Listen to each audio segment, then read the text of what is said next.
traduzia do jeito dela para que todo mundo pudesse entender. E ela criou uma interpretação naturalista, brincalhona, brasileira.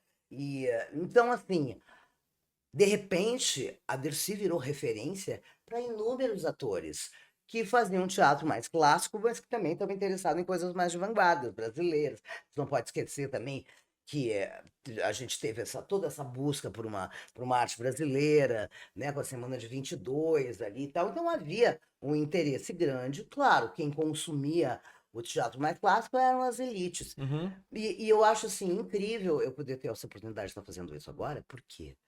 Porque a gente tem um teatro que não se fala no Brasil. Ah, por exemplo, as referências todas são europeias, brancas e elitistas. Cadê o teatro preto do Brasil? Cadê a manifestação da cultura indígena no Brasil? Cadê esse teatro?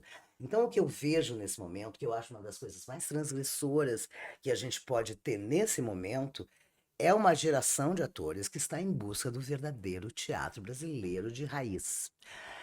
Como o Cleiton Nascimento, que fez esse espetáculo premiadíssimo, que viajou o mundo inteiro, que é Macacos, que eu aconselho, se Ah, você sim, sim, tiver a sim, sim. oportunidade, você não deixa de assistir Sim. Macacos, é revolucionário.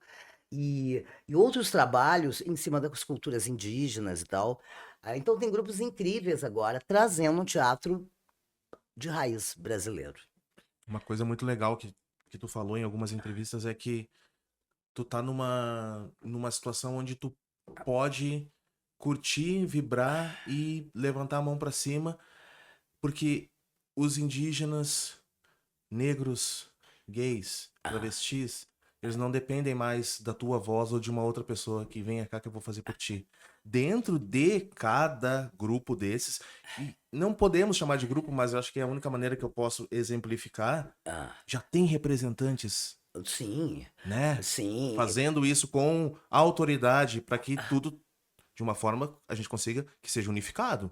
Sim, porque eu sempre falo isso. Eu nunca tinha pensado em ser atriz, eu queria ser antropóloga para trabalhar com comunidades indígenas, quilombolas e tudo mais, porque sempre via ali uma preciosidade cultural e também uma exclusão muito grande, né, dentro da sociedade. Sim. Eu sempre quis lutar, defender e tal.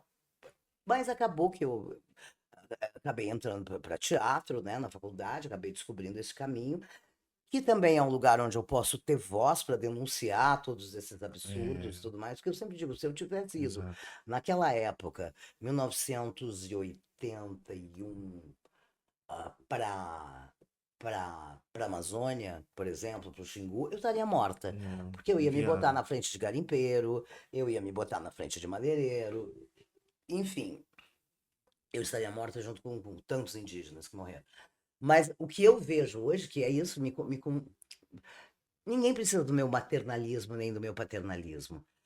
Foram dados meios para que os indígenas conseguiram foram se colocando, foram ah, ah, ganhando e lutando pelas suas comunidades, ganhando espaço, chegando às universidades e aos estudos mais aprofundados da nossa sociedade ocidental, né? E para entender onde estão inseridos, e hoje ninguém mais é trouxa, sabe? Ninguém mais é ingênuo, aquela ingenuidade. Eles foram buscar um conhecimento para se defender. E a gente tem advogados, a gente tem pessoas extraordinárias nas suas representações. E eu sou uma ah, observadora, eu estou aqui para aprender, porque por mais que eu tenha empatia e tenha a identificação, é o que diz, não adianta ah, tu ser contra o racismo, tu tem que ser não racista, né? E, e aí eu, eu, eu estou aprendendo muito nesse momento. É onde eu mais aprendo, né? Além da ciência, que eu gosto de coisa muito de ler ciência, neurociência e tal. Mas, assim, a voz dos povos originários, é a voz das comunidades negras, dos pretos do Brasil e do mundo inteiro me interessam muito. Eu acho que eles têm muito a me dizer. Eu tenho muito que crescer. E isso, sem dúvida, Eu acho que é uma das coisas mais revolucionárias que a gente tem nesse momento. O resto, como dizia Cazuza, é um museu de grandes novidades.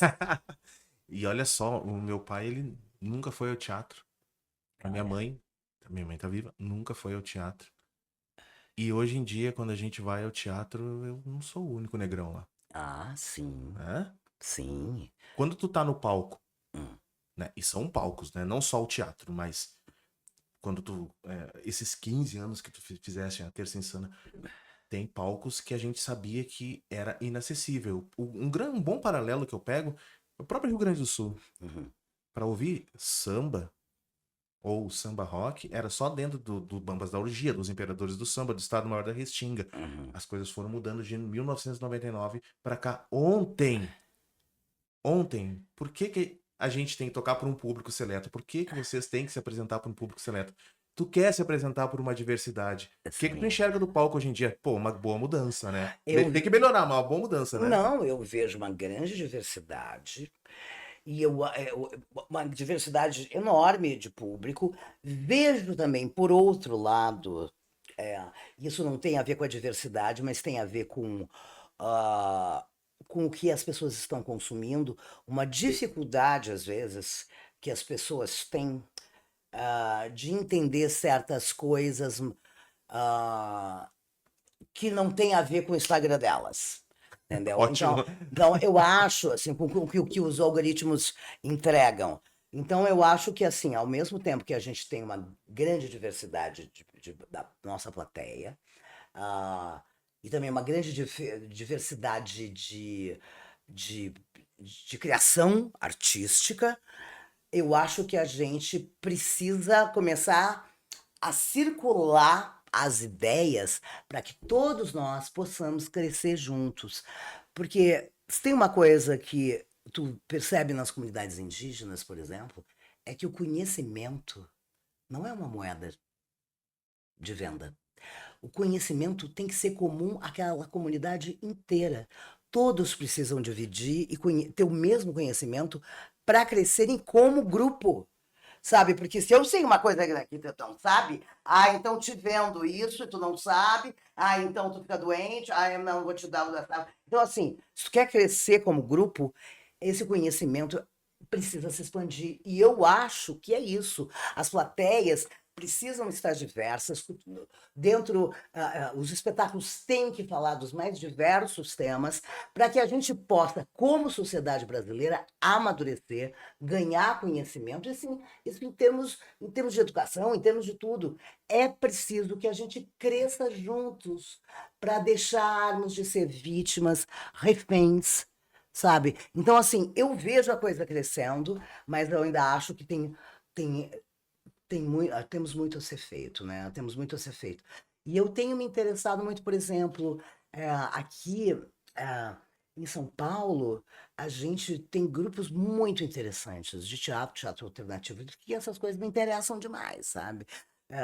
Eu vejo coisas muito legais, questionamentos interessantes. Eu agora fui ver um espetáculo da Mundana Companhia que chama Necrosapiens, que é uma discussão incrível, impressionante, sobre esses grupos, os pequenos grupos e a maneira como eu quero ser denominado, como é que é a defesa disso, a defesa daquilo, é muito interessante. Então, assim, eu acho que a arte ainda é, e o palco ainda é um reduto, um dos últimos redutos de discussão política social, não estou falando É, política verdade. partidária, mas eu acho bacana, as plateias estão mais diversas, de Sim. fato. Agora, por quê? Porque está todo mundo numa luta para conquistar o seu espaço, né? E então eu vejo, por exemplo, eh,